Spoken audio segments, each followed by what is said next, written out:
Chapter 3.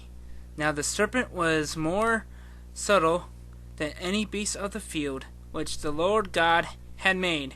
And he said unto the woman, Yea, hath God said, Ye shall not eat of every tree of the garden? And the woman said unto the serpent, We may eat of the fruit of the trees of the garden, but of the fruit of the tree which is in the midst of the garden, God hath said, Ye shall not eat of it, neither shall ye touch it, lest ye die. And the serpent said unto the woman, Ye shall not die, for God doth know that in the day ye eat thereof, then your eyes shall be open, and ye shall be as gods, knowing good and evil. And the woman saw that the tree was good for food, and that it was pleasant to the eyes, and a tree to be desired, to make one wise.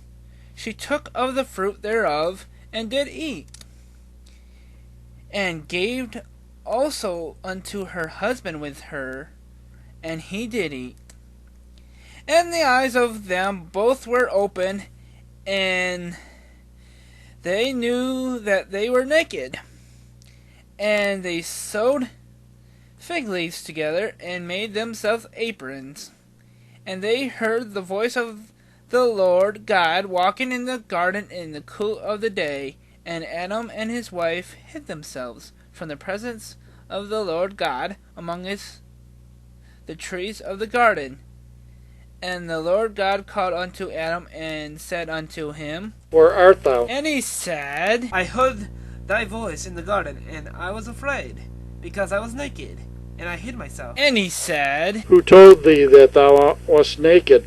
Hast thou eaten of the tree whereof I had commanded thee that thou shouldest not eat? And the man said, The woman whom thou gavest to be with me, she gave me of the tree, and I did eat. And the Lord God said unto the woman, What is this that thou hast done? And the woman said, The serpent guiled me, and I did eat. And the Lord God said unto the serpent, Because thou hast done this, thou art cursed above all cattle, and above every beast of the field.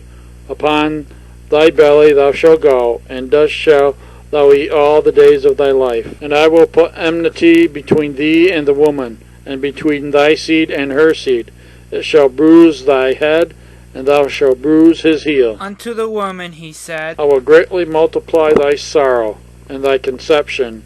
In sorrow shalt thou bring forth children, and thy desire shall be to thy husband, and he shall rule over thee. And unto Adam he said, Because thou hast hardened unto the voice of thy wife, and hast eaten of the tree of which I commanded thee, saying, Thou shalt not eat of it.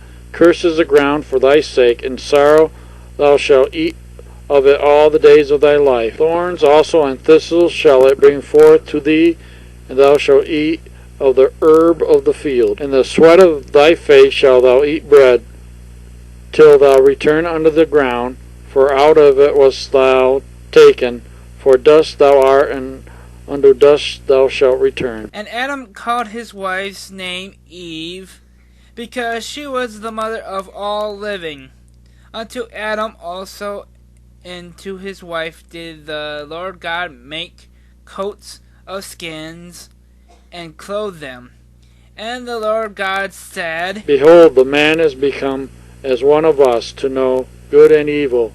And now lest he put forth his hand, and take also of the tree of life, and eat, and live forever. Therefore the Lord God sent him forth from the garden of Eden, to till the ground from whence he was taken.